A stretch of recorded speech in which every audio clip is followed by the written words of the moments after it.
todos bem-vindos ao Centro Espírita Amor e Caridade. Nosso abraço fraterno, nossas boas-vindas também, como sempre, aos nossos irmãos, aos nossos amigos que nos acompanham pelas redes sociais, pela rádio e TV SEAC, e aos ouvintes da FM 87, que também sempre nos brindam com a sua audiência. Então, sejam todos bem-vindos para mais uma manhã de atividades aqui na nossa casa, que sempre nos acolhe com tanto amor, com tanto carinho. O nosso especial abraço também àqueles que comparecem aqui no nosso salão pela primeira vez. Sejam todos bem-vindos, sintam-se acolhidos. Esperamos que saiam melhores do que chegaram, né? Que recebam toda a ajuda que vieram buscar. Muito bem. Hoje nós teremos aquela palestra que todo mundo espera, né?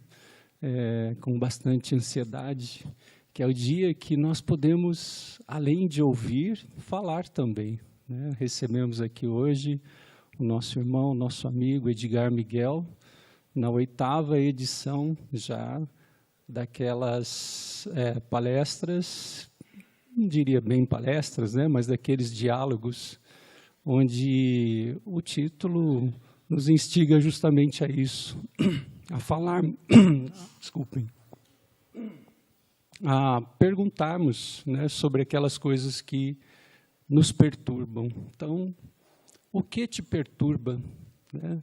Eu já lanço aqui a pergunta para vocês já irem pensando, né, porque este encontro só faz sentido se as perguntas vierem. Então, sintam-se à vontade, pensem aí. Temos alguns minutinhos ainda para nos prepararmos para as perguntas. E já que eu quebrei todo o protocolo, eu vou seguir aqui quebrando mais um pouco, mas por um bom motivo.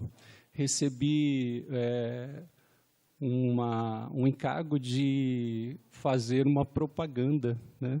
Edgar Miguel é autor também de uma obra que foi editada, um livro, né, que foi editado aqui pela nossa casa, pela editora SEAC, né? Permita que eu fale ao seu coração. Então, nós temos aqui este livro disponível, fica aí a propaganda, né, a pedido da nossa livraria SEAC. Então, estão todos convidados, depois da palestra, a descerem lá e procurarem por mais esta oportunidade, né, de esclarecimento e de autoconhecimento. Muito bem, já falei demais, né? Vamos nos preparar, então, através da oração. Senhor Jesus, mestre e amigo de todas as horas, mais uma vez agradecemos a oportunidade de estarmos todos reunidos em Teu nome, buscando, mestre, a luz do conhecimento, da compreensão da vida e principalmente o autoconhecimento, fundamental para clarearmos a nossa alma, os nossos espíritos. Ajuda-nos, mestre, neste momento em que temos a oportunidade de abrir o nosso coração. Inspira-nos para que a compreensão chegue, madura, sempre saudável, que possa produzir realmente aquelas construções que precisamos fazer, as construções morais. Que as suas bênçãos de luz, que os nossos amigos espirituais permaneçam conosco e que assim seja. Muito bem, então vamos receber com todo o nosso carinho, a nossa atenção, Edgar Miguel. Seja bem-vindo.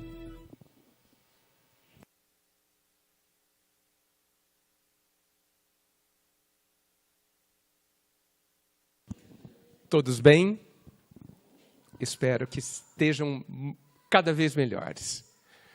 Eu gostaria de agradecer, é uma alegria estar aqui, agradeço a presença de vocês, que enriquece esse instante, a casa que me convida também, essa oportunidade que eu agradeço ao Pai, da gente ter esse encontro. Eu gostaria de insistir em dizer que a vida acontece dentro de cada um de nós. Acima de tudo, a vida acontece dentro de cada um de nós.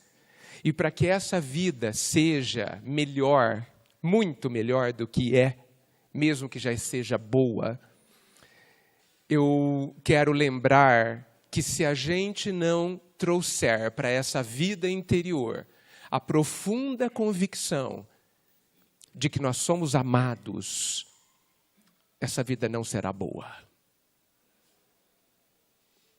Não basta acreditar que o Pai nos ama. Acreditar é muito pouco e frágil. Nós precisamos ter a convicção.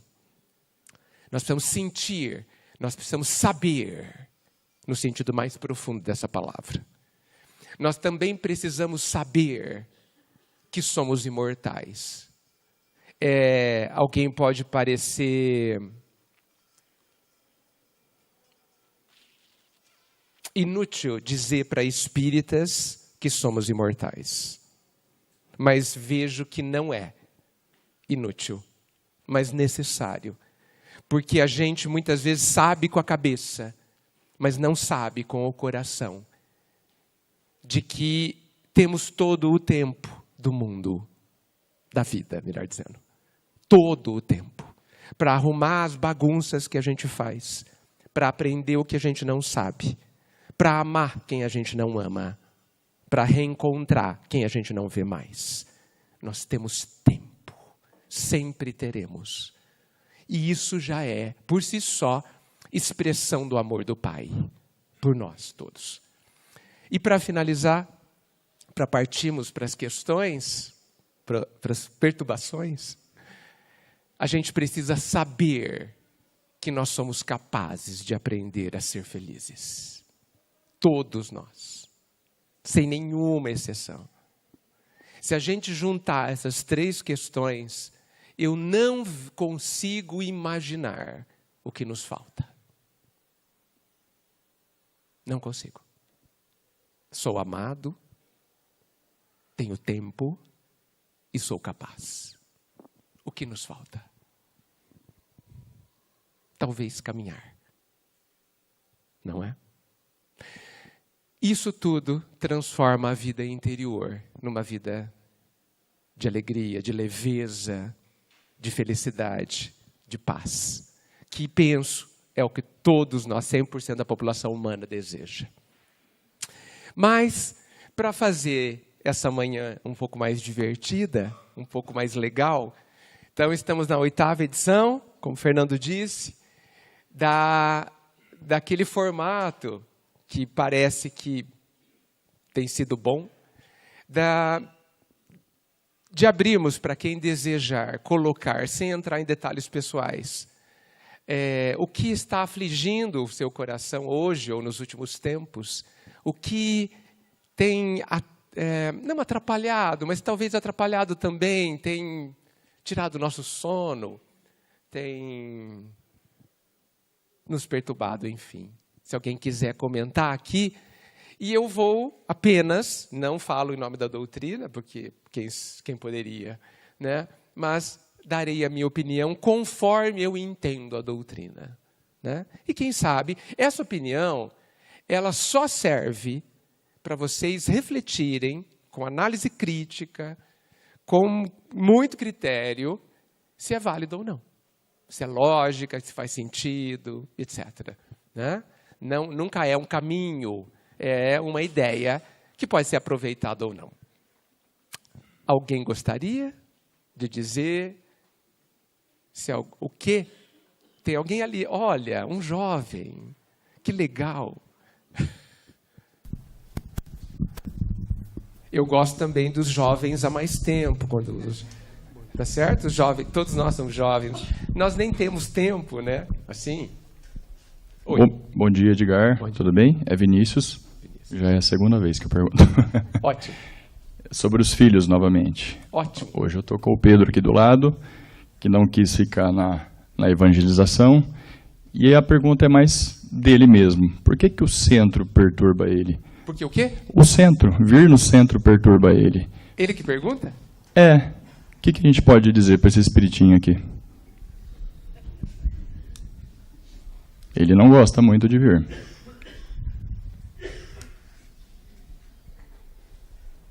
O Pedro, como todos nós, gostamos de continuar brincando de viver, não é?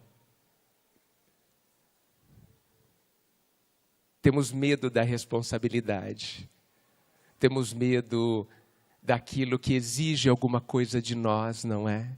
Temos medo de errar. Temos medo do novo, né? Temos medo do que nós vamos sentir diante do novo. Tenho medo se vou ser... Olha só que frase triste que eu vou dizer. Tenho medo de não ser suficiente. Que absurdo pensar assim. Como que o Filho de Deus não será suficiente? Como? Suficiente não sou aos olhos de muitos? Que isso importa? Eu tenho que saber se sou suficiente diante de mim. Então, por isso que muitas vezes a gente sonha em voltar à infância, né? Não tinha boleto para pagar, a gente fala, né? Não tinha que cuidar disso, não tinha que educar, não tinha que se preocupar com A e com B, né?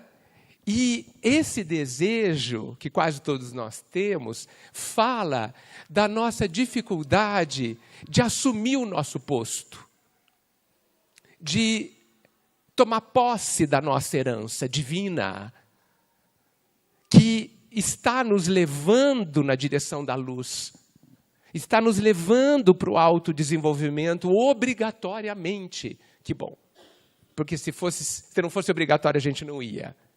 Né? Porque a gente quer continuar naquela inconsciência, né? Porque a inconsciência, ela não tem responsabilidade. E a gente quer a infância distraída e ingênua, que a gente acha que é ótimo, mas a gente esquece que possivelmente, se a gente não se lembra de muita coisa da infância, e aí não se lembra das dificuldades ou dos desconfortos que passamos na infância, a gente também não se lembra se teve alegrias ali, de verdade. E eu não estou falando de momentos confortáveis. Estou falando de alegria verdadeira, que suspeito a gente nem sabe o que é. Porque talvez não tenha vivido ainda. Porque a gente confunde bons momentos com momentos confortáveis. Com um momento que não nos exige coisa alguma. Eu não consigo dizer exatamente o que se passa dentro do Pedro. Mas eu aproveito a sua pergunta, ou a pergunta dele, para colocar essa nossa tendência de continuar parado, de continuar no mesmo estado, de gostar do conforto. Quando eu falo conforto, eu não falo conforto exterior, eu falo do conforto de dentro. Eu estou numa posição confortável. A vida nos tirará todas as situações confortáveis.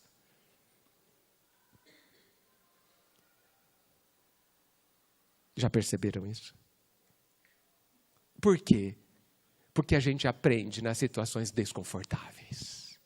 As situações desconfortáveis nos auto-revelam, nos mostram capacidades que a gente não consegue ver. É na machadada na terra que se revela a pepita de ouro. É com o passar do arado que o solo fértil vem à tona. Eu preciso quebrar a pedra para que se revele ali o diamante. Não tem jeito.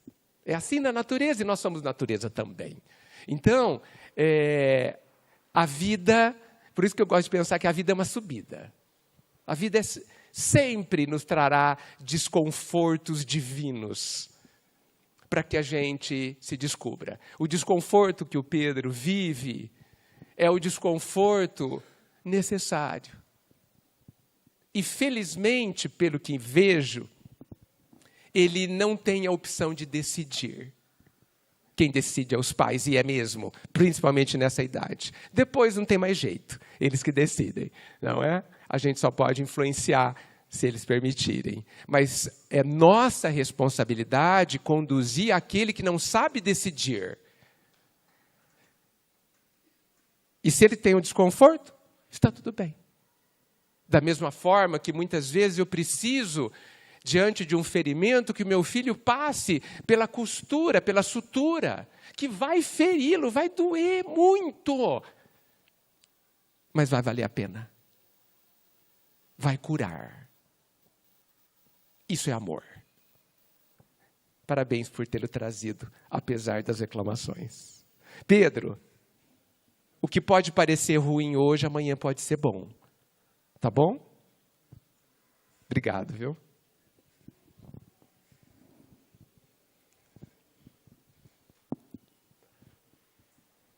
Mais alguém?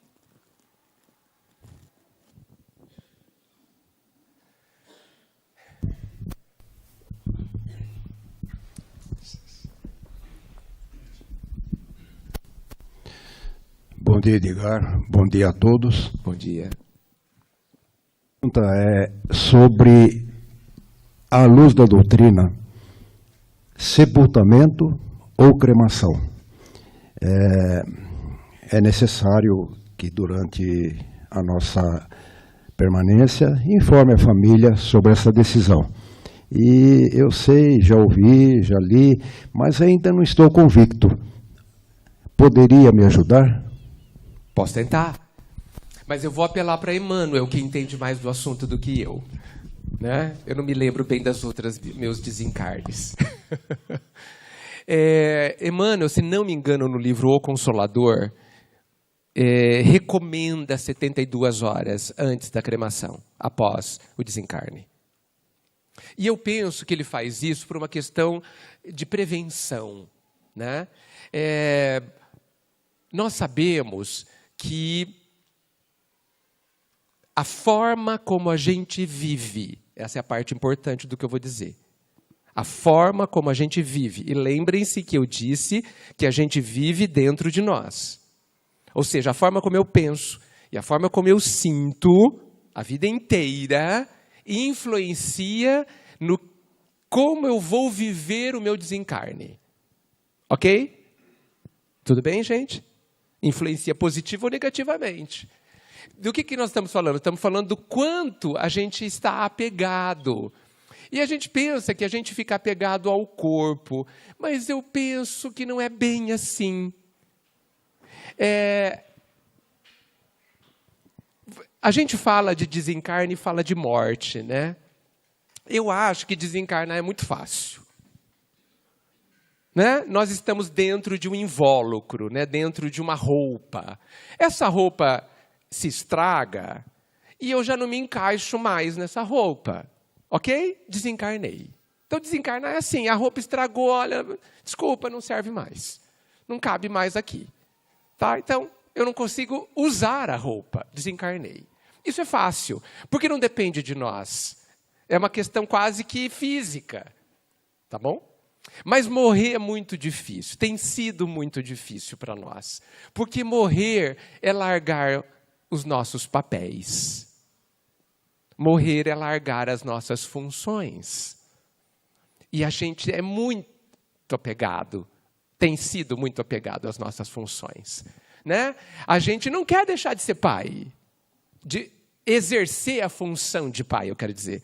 Eu não quero deixar de exercer a função de mãe, de filho, de pai, de cidadão, de empresário, de funcionário, enfim, de cidadão do mundo. Aí mora o apego. E se eu vivo apegado aos meus papéis, se eu esqueço que eles são temporários, eles têm data para terminar. E olha, alguns deles têm data para terminar antes do nosso desencarne. Me parece que o papel de pai e mãe, ele decresce ao longo do crescimento dos filhos. Ele é altíssimo na idade do Pedro, quando nasce, porque quase que 100% da responsabilidade sobre o filho é dos pais. Então é altíssimo o uso dessa função.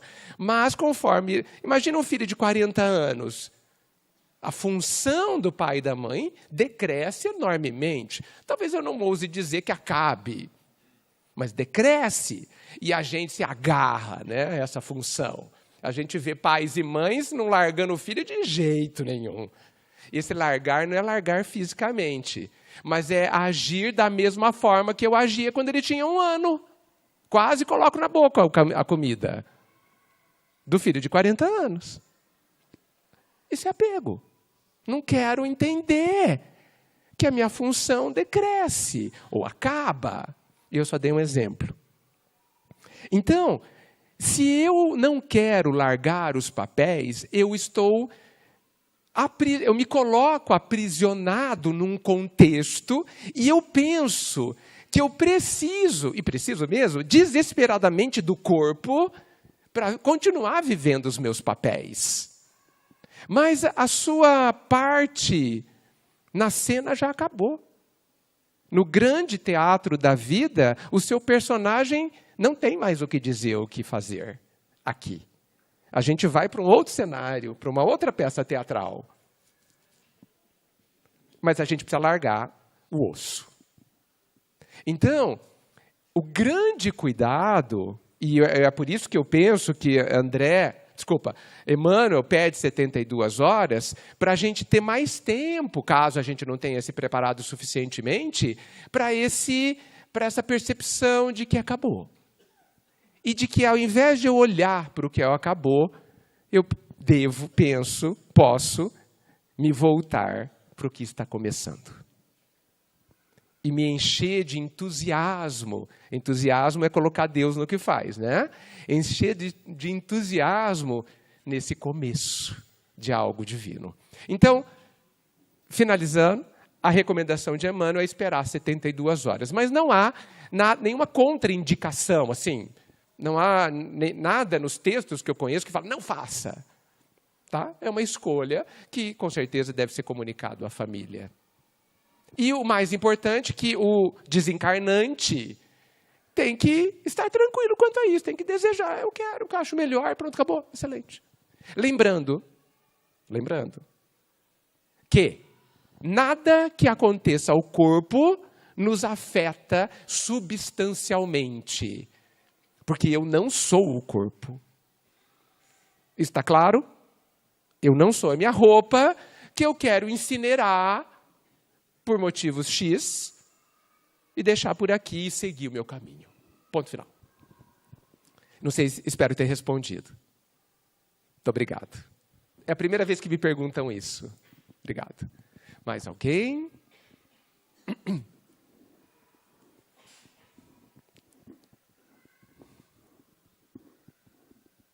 Acho que essa vai ser a última, hein? Oi.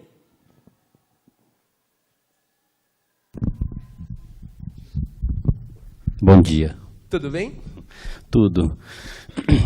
Minha pergunta é o seguinte. Uma vez eu li, há um tempo atrás, num livro fictício, de ficção. Tá. E o autor pergunta, está conversando com Deus, e ele pergunta, por quê que ele criou tudo isso? E ele responde que é para se auto-experimentar. O conceitual, ele fazer acontecer. No Espiritismo, por que Deus criou tudo isso? Eu sei que é por amor, mas com mais detalhes, se possível. Deve ser por amor, porque ele só faz isso mesmo, né? Deus não sabe fazer outra coisa. Que bom. Né? Olha, Kardec, no Livro dos Espíritos, lá no começo, cutucou os espíritos sobre isso. Né? Deus é feito de que jeito? Por quê? Por quê? Por quê? E chegou uma hora, tivemos respostas interessantes, que eu não sei se a gente consegue compreendê-las ainda, eu não muito, mas chegou uma hora que ele falou assim, chega. Eles falaram, chega.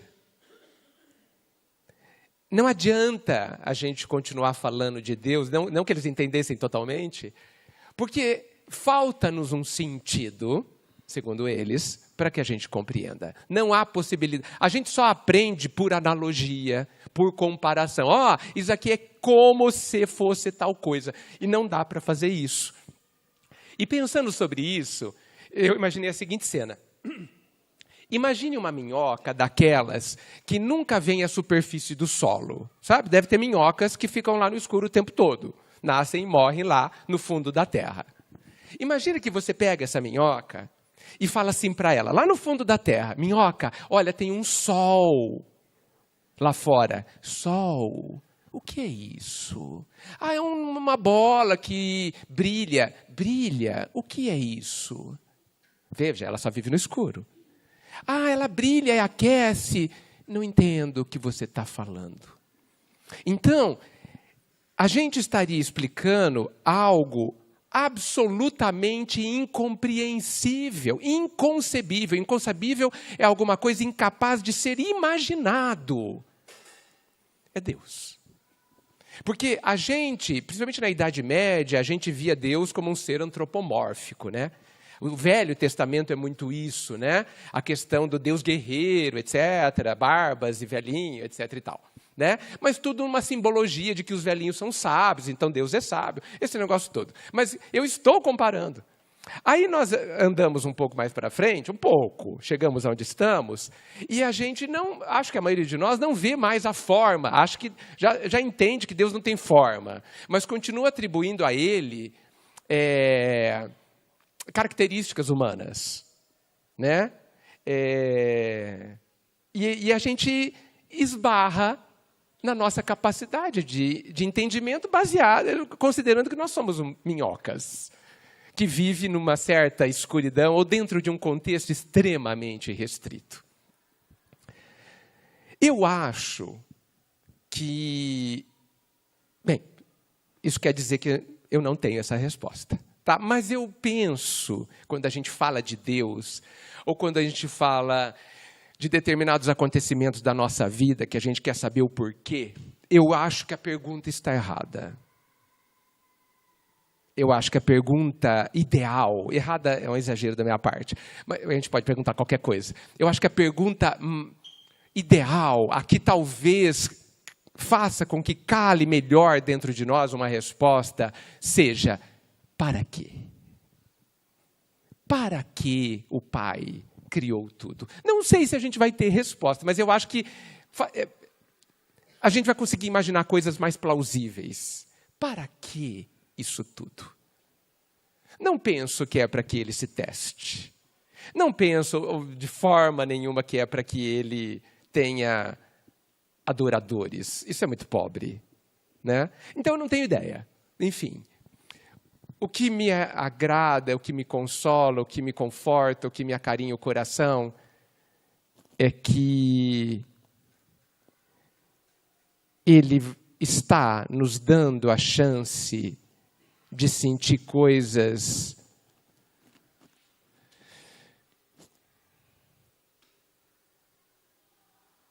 qual é a palavra? Maravilhosas. Não vou achar outra. Porque quando a gente consegue sentir alguma coisa parecida com o amor por alguém, ou por si, nunca vamos nos esquecer de nós mesmos, a gente percebe que a gente é divino. Por isso que eu acho que o Jesus insiste em nos dizer para amarmos. Eu penso que amar não é uma obrigação. Nenhuma obrigação. Eu não devo amar ninguém, nem coisa alguma, nem Deus. Devo, de dever, de ser obrigado a, de fazer isso à revelia da minha vontade, de forma alguma. Porque nós não temos tanto ou nenhum controle sobre o que a gente sente. Tá bom, eu quero sentir amor, aperto um botão e estou amando. Sabemos que não é assim que funciona. Mas, no meio da nossa ignorância profunda, do meio do coração de pedra que às vezes a gente percebe que tem, sair uma gota de alguma coisa parecida com o amor a alguém, um amor que não espera nada. E eu estou falando de uma coisa tão simples como você está numa rodoviária, sozinho, sem conhecer ninguém ali, num lugar completamente desconhecido e inédito, e você vê alguém passando na sua frente e caindo alguma coisa no chão e a pessoa prossegue. E você decide se levantar, pegar o que caiu e levar até a pessoa. Eu acho esse um ato fascinante, porque é um ato que você não ganha nada.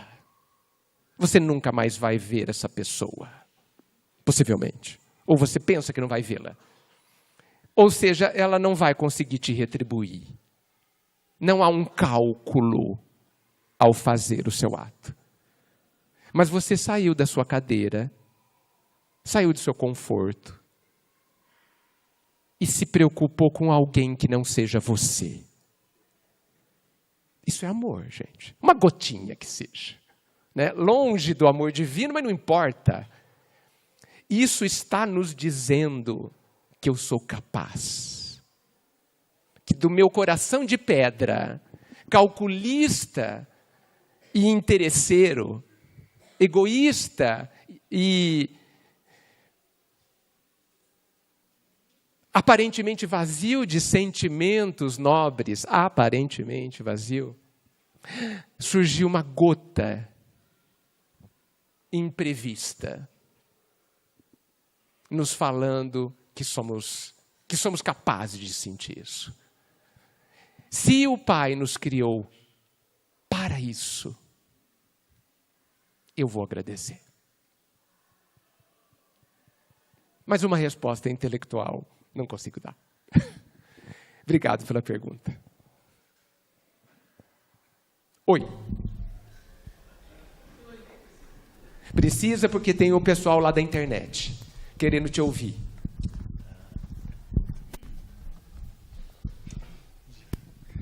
Bom dia, Edgar. Bom dia a todos. A minha dúvida à luz da doutrina, não sei se já a gente não tratava tanto, mas por que está surgindo tantos pessoas encarnadas com o espectro autista? E se isso é uma prova para o espírito, ou se é uma inteligência fora do comum que Deus está colocando para a gente estudar? Porque tem uma dificuldade de relacionamento, mas também tem uma inteligência muito grande em cima deles. O que você acha que a doutrina espírita fala, ou se tem alguma coisa, algum estudo sobre o autismo? Não li nada sobre isso dentro da doutrina. Talvez Joana de Ângeles, no seu viés psicológico, e analítico em relação ao ser humano, possa nos dar alguma dica, mas realmente eu ainda não cheguei ali na Joana, nesse aspecto. Mas eu acho que a gente pode usar a base da doutrina para considerar que o grande objetivo de tudo é o nosso aprendizado.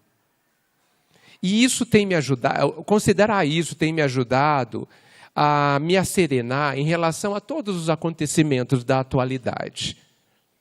Então, se a gente considerar o que a gente está fazendo aqui, o para que estamos aqui, esse contexto pedagógico, de aprendizado, então, a gente precisa considerar que tudo o que acontece aqui tem o objetivo de nos ensinar alguma coisa.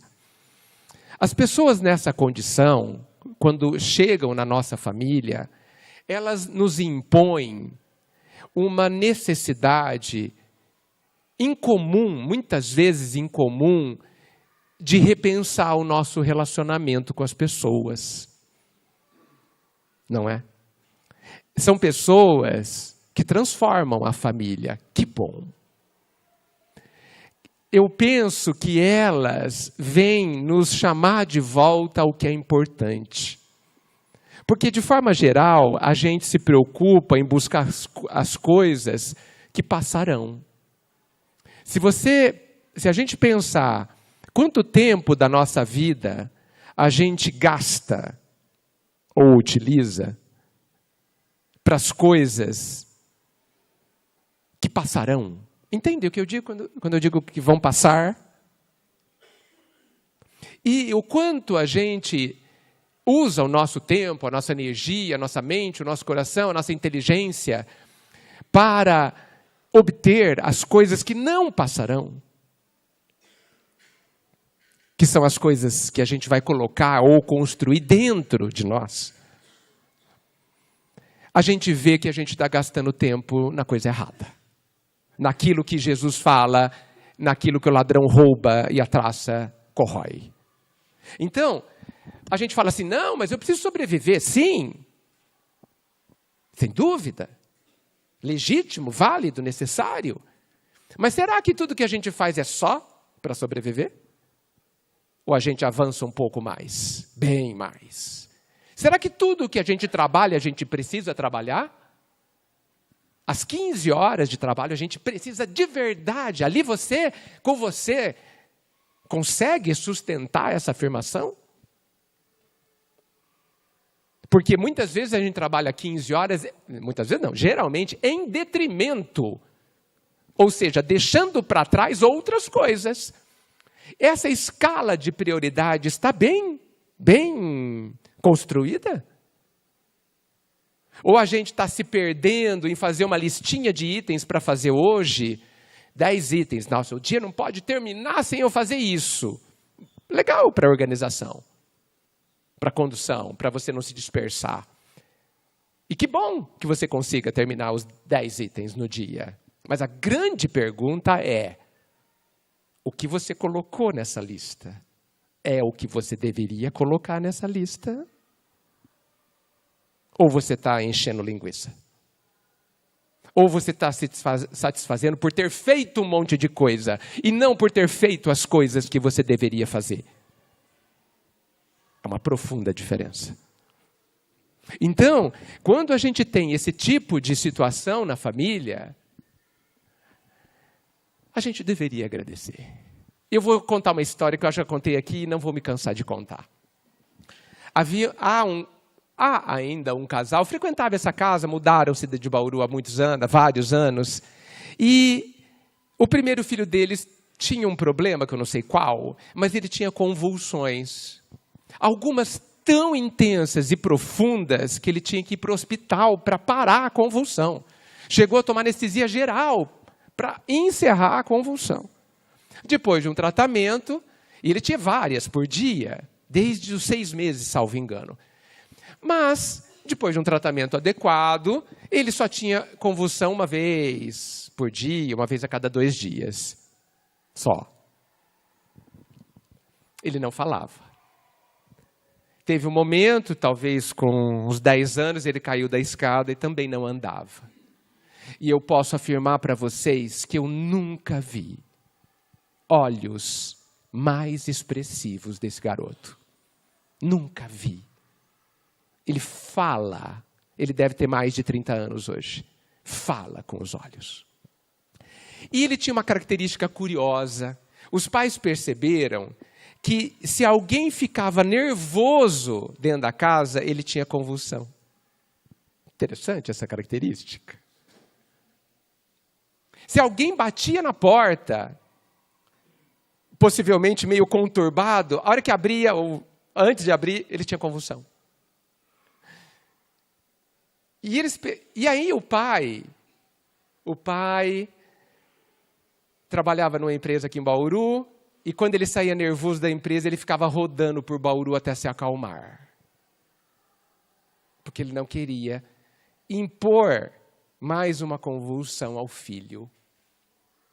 Esse pai ficou muito revoltado quando o filho entrou nesse contexto das convulsões.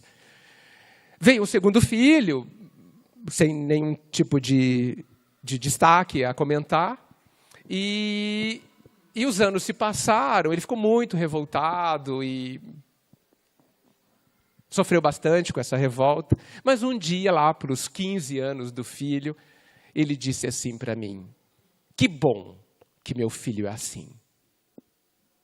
Eu falei, por que você diz isso?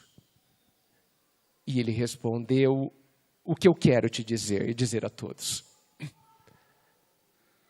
Eu agradeço meu filho por ser assim, pela pessoa que eu me tornei diante do que Ele é. Do quanto eu me tornei uma pessoa melhor. Então eu agradeço muito pela vida ter me dado um filho assim. É para isso que os autistas chegam na nossa vida. Mas não somente eles, né? A nossa família, de forma geral, é como é para isso. Para que a gente se transforme. Não porque eu devo ser melhor, porque Deus pede. Insisto em colocar isso, ou exige, muito menos. Mas por mim. Porque todos nós queremos ser felizes. Todos nós queremos ter paz, queremos ter menos conflitos íntimos, queremos estar bem. Todos nós. Essa é a nossa verdadeira busca que muitas vezes a gente perde no meio do caminho. Então, o aumento dos diagnósticos, muitas vezes, tem sido estudado que os diagnósticos melhoraram muito a precisão. Está tendo maior atenção a isso. Então, nós não sabemos se está tendo um aumento de casos perante a população ou os diagnósticos aumentaram, né? Talvez o tempo vá dizer, né? Mas eu penso que, diante da ótica de que estamos na vida para aprender a sermos felizes e de que tudo que acontece tem esse objetivo, todas as circunstâncias, especialmente da família, mas em tudo na nossa vida, só tem objetivos de nos ensinar a sermos mais felizes. Então, o pai, entendo eu, está considerando, com esses casos nas nossas famílias, que nós já somos capazes de aprender o que eles vêm nos ensinar. Que a gente pode se resumir como aprender a amar, não é? Espero ter respondido sua pergunta. Obrigado. Oi. Edgar, nos chega aqui uma pergunta pela internet. Né? Nossos irmãos que estão nos acompanhando pelas redes sociais estão querendo participar também. E a Heloísa Serpa, através do YouTube, pergunta: eu gostaria de saber como saber o que Deus deseja de mim no momento em que está dando tudo errado. Como saber qual é a lição? É a pergunta dela. Ótima pergunta. Essa senhora depois quer falar também, tá bom? Nunca está dando tudo errado. Nunca, gente. Não existe essa possibilidade. Não existe essa possibilidade. Não sei por que a gente ainda pensa isso. Está dando tudo errado conforme eu queria, sem dúvida. E tomara que dê sempre. Vocês falam que eu sou bonzinho, né? Se preparem.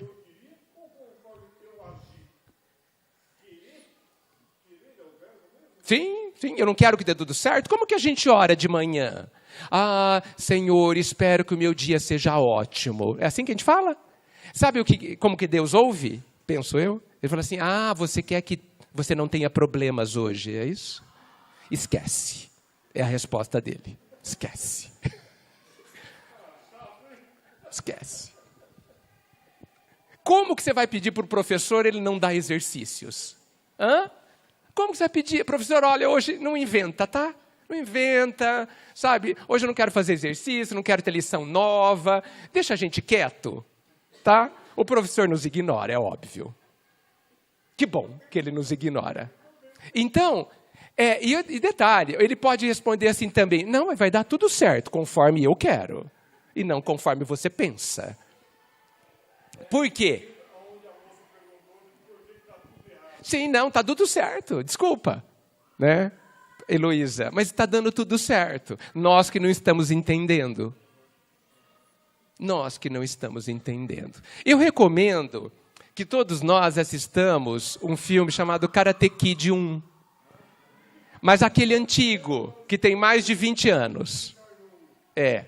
Aquele que tem mais de 20 anos. Porque ele queria aprender karatê e o mestre dele era muito sábio.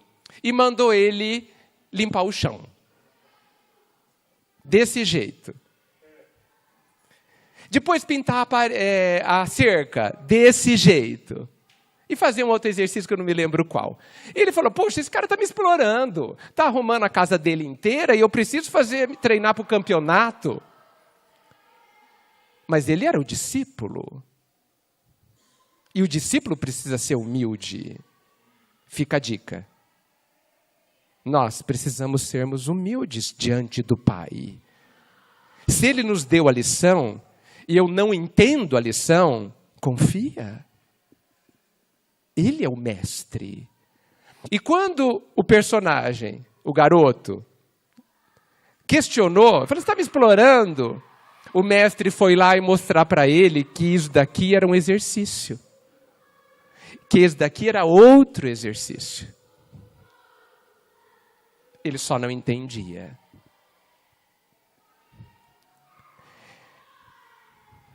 Então, a gente precisa pensar que quando a gente reclama da vida, reclama que ela está cheia de problemas, está cheio de coisa para resolver, a gente devia se perguntar, por que eu vejo assim?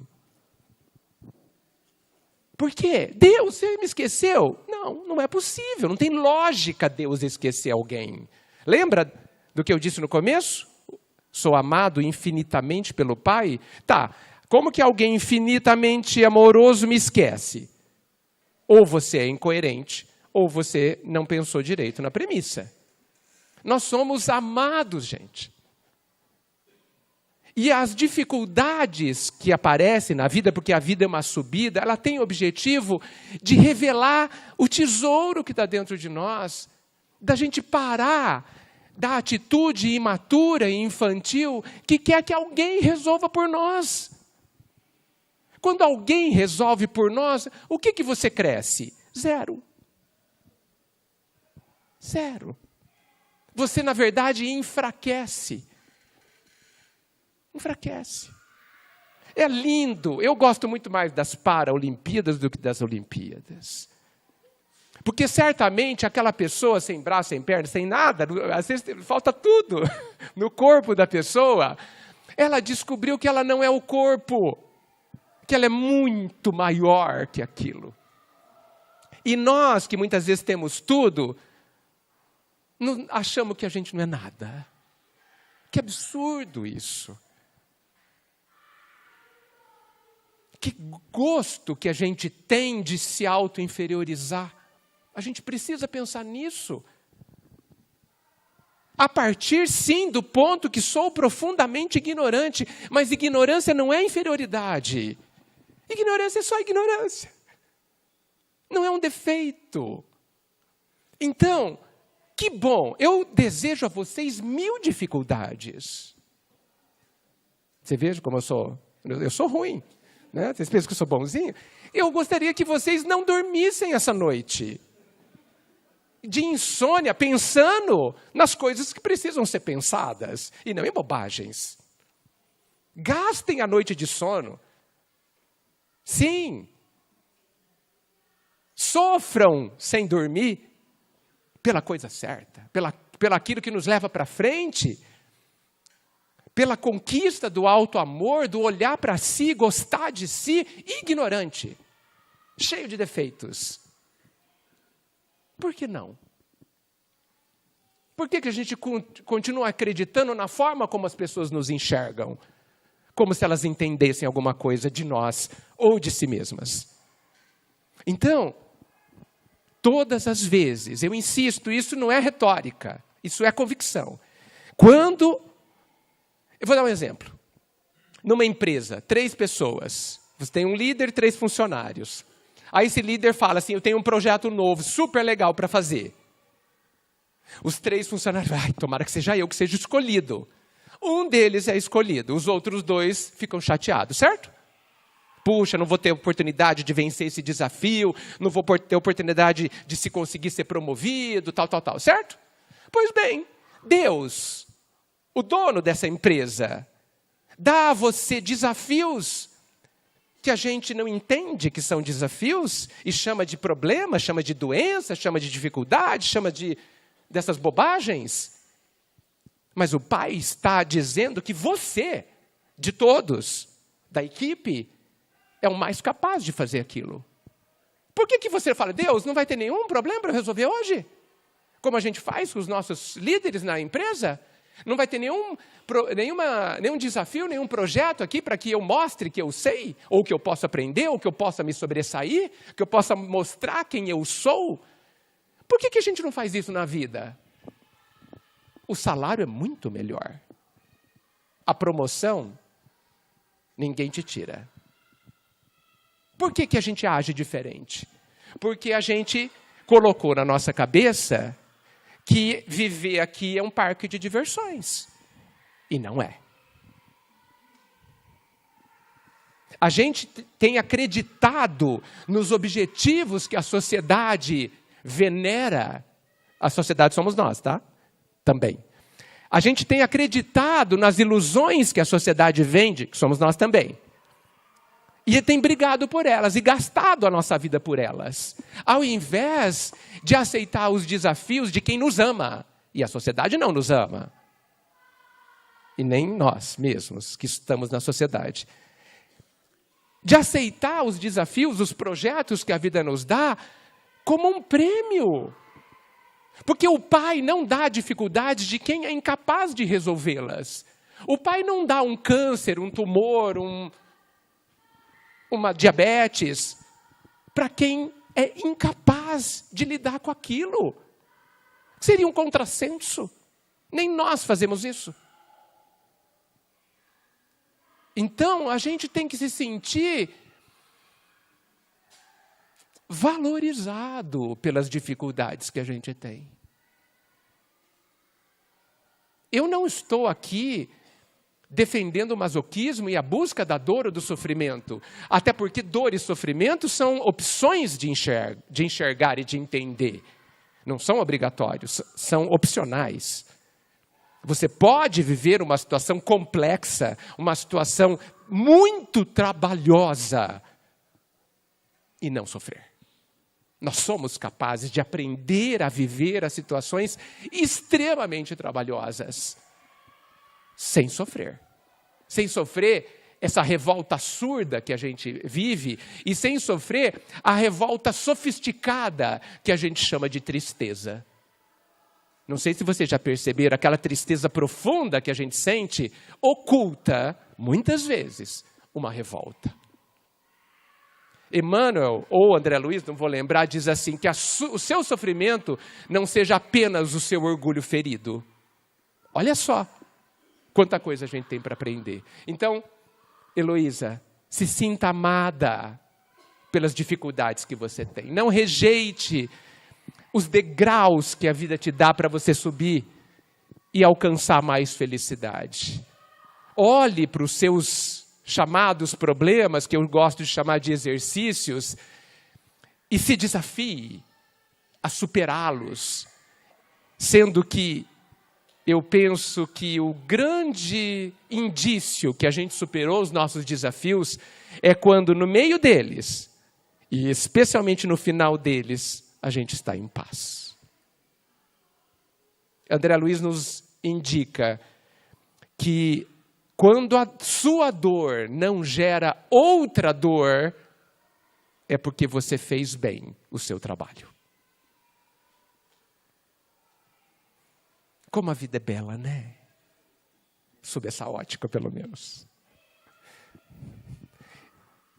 Temos mais uma rapidinho, que o nosso tempo já está quase no final. Acho que é a última, vamos lá. Pois não. Posso fazer? Dá tempo? Sim. Eu estou me sentindo muito incomodada. Que bom. Porque eu não posso ajudar uma pessoa que perdeu uma filha, a única filha, por eu não ter uma certa cultura, eu não ter uma certa cultura e ter uma certa dificuldade de se expressar com essa pessoa. Eu queria conseguir mandar uma mensagem, uma luz para essa pessoa, para que essa pessoa aceita a partida dessa única filha. Então, para que eu me sentisse mais aliviada e menos incomodada, eu queria que o Senhor pudesse passar uma luz para essa pessoa, para que essa pessoa se sinta mais confortável e aceita a partida dessa filha. Essa pessoa está aqui no centro. Que isso também sirva para as pessoas que perderam os únicos filhos ou as únicas filhas. E isso está me incomodando porque eu não sei como ajudar, o que falar para essa pessoa. Muito mais do que eu possa dizer, e eu tentarei dizer algo. Você, a senhora, tem muito mais a dar do que eu.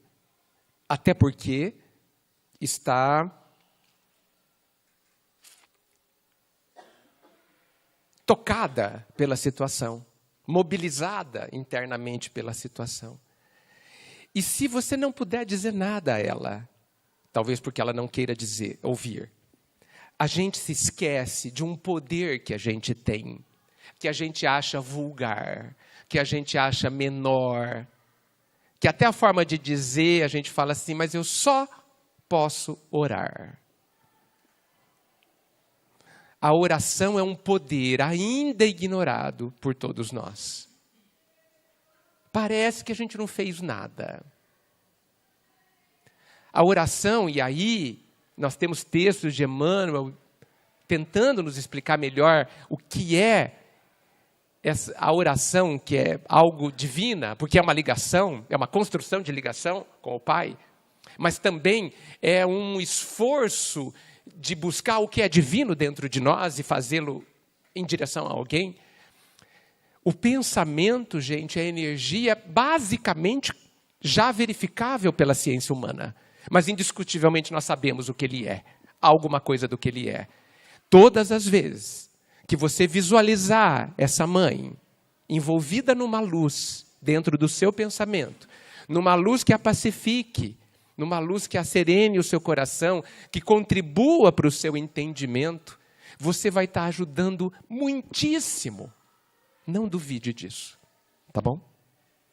Ore o tempo que for necessário.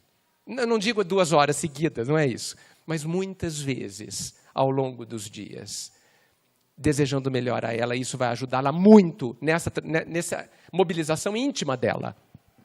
Bem,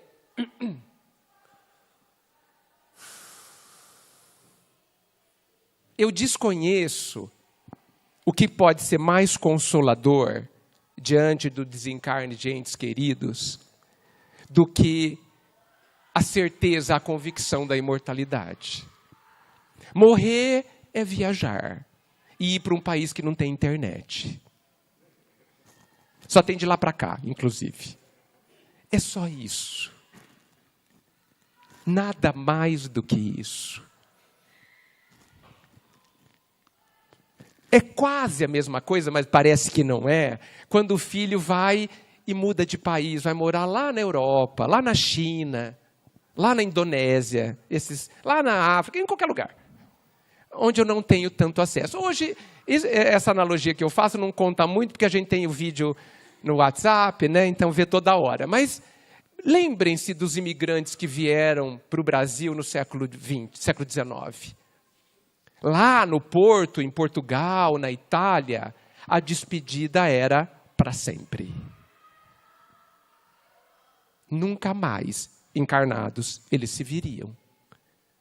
Qual a diferença de morrer e de fazer essa despedida? No meu entendimento, nenhuma. Então, eu penso que nós precisamos, isso vale para qualquer tipo de dor, tá? Gente, no meu entendimento. Sofrimento, melhor dizendo. Diante de qualquer sofrimento, eu sugiro você olhar para si e se perguntar: o que de verdade eu estou sofrendo? Ah, é a partir da minha filha. Não, não é. Esse é o fato. O fato é exterior a você. Ele está lá longe, ele aconteceu fora de você. Você está com diabetes, aconteceu fora de você. Está com câncer, aconteceu fora de você. Sofreu um acidente, quebrou a perna, fora de você. O que aconteceu dentro de você é como você enxergou o que aconteceu fora de você. A vida é interpretativa. Como é, o que aquilo significa para você, para dentro de você? É isso. É ali que dói. E é ali que a gente tem que colocar o remédio. Por isso que cada caso é um caso. Mas cada um de nós é o próprio médico. Olha só como Deus é sábio, nos deu a capacidade de autocura. Então, se eu de verdade, e aí vem uma questão, de verdade, quero interromper o meu sofrimento e não achar que quanto mais eu sofrer significa que eu mais amo quem foi. Perceba essa armadilha, hein? Às vezes a gente tem uma perda de entes queridos e a gente não se permite a alegria de viver, tomar uma Coca-Cola. Não, Coca-Cola não. Tomar um sorvete, entendeu? Porque não, eu estou bem, não posso estar bem, eu tenho que sofrer. Quem disse? Quem disse? Que lógica é essa? Porque a gente, e eu estou aqui pressionado pelo tempo, a gente precisa lembrar que a pessoa que foi está me vendo. No mínimo, ela está sentindo o que eu estou sentindo. Então eu desafio, há um desafio colocado pela vida em nós que diz o seguinte: você está sofrendo? Isso é real. E a gente precisa compreender isso, nós que estamos do lado de fora. Mas o meu sofrimento causa sofrimento em quem foi. Se nós queremos que eles nos venham trazer informações, vocês estão bem? É o que muitas vezes a gente mais quer. Não se esqueçam que eles farão a mesma pergunta a nós. Mãe, a filha pergunta, você está bem? Estejamos bem por eles.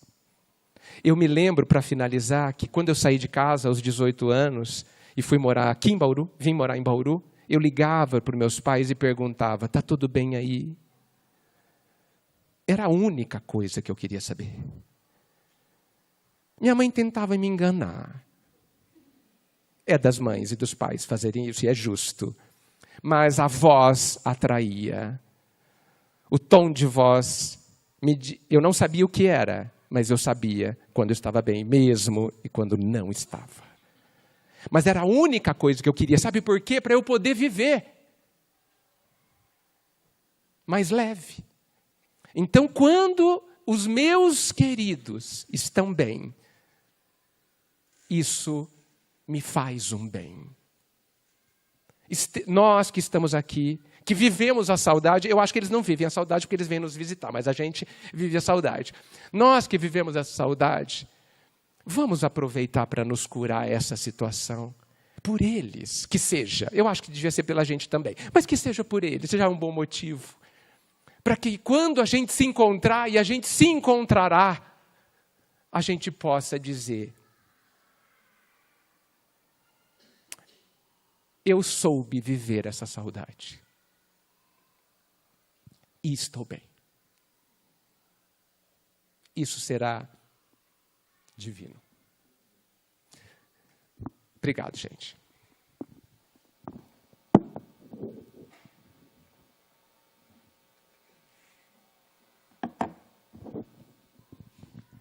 Bem, Edgar, maravilhoso, muito obrigado. Você já deve estar imaginando o que eu vou dizer aqui, né? Que já tem aqui perguntas suficientes, né, para uma 9ª edição. Então, por favor, já procure na sua agenda um espaço para novamente podermos viver momentos tão maravilhosos como esse. Não é, pessoal? Tenho certeza aqui que eu falo por todos nós. Muito obrigado. E como é maravilhoso, não é, gente? A gente poder ter esses esclarecimentos diretamente para questões que nos tocam, né? Então, maravilhosa essa iniciativa. Bom, dando sequência, então, às atividades de hoje, vamos convidando os nossos colaboradores a se dirigirem para as suas câmaras de passe. E pedindo a todos que aguardem nos seus assentos, em oração, que serão direcionados aí para as câmaras devidas. Então, só nos resta agradecer a Deus, nosso Pai, primeiro pela oportunidade que nos concede de mais uma vez estarmos no teatro da vida terrestre, com esta personalidade que nos anima momentaneamente, podendo experimentar sentimentos, ideias novas, que podem contribuir tanto para a nossa melhoria. Agradecer ao Mestre Jesus, que veio nos mostrar pessoalmente o caminho e que continua caminhando conosco, lado a lado, em todos os momentos. Obrigado, Senhor, por nos mantermos firmes na Tua direção, caminhando contigo. Agradecer também aos nossos amigos espirituais que tão carinhosamente nos preparam este ambiente, esta casa, inspirando os nossos palestrantes a nos trazerem essas mensagens tão consoladoras, que elas possam realmente tocar o nosso coração, que elas possam produzir os efeitos necessários em cada um de nós para nos transformarmos em luz, a caminho da luz. Obrigado, que as bênçãos de Jesus e dos nossos amigos espirituais permaneçam conosco, que assim seja. Muito obrigado.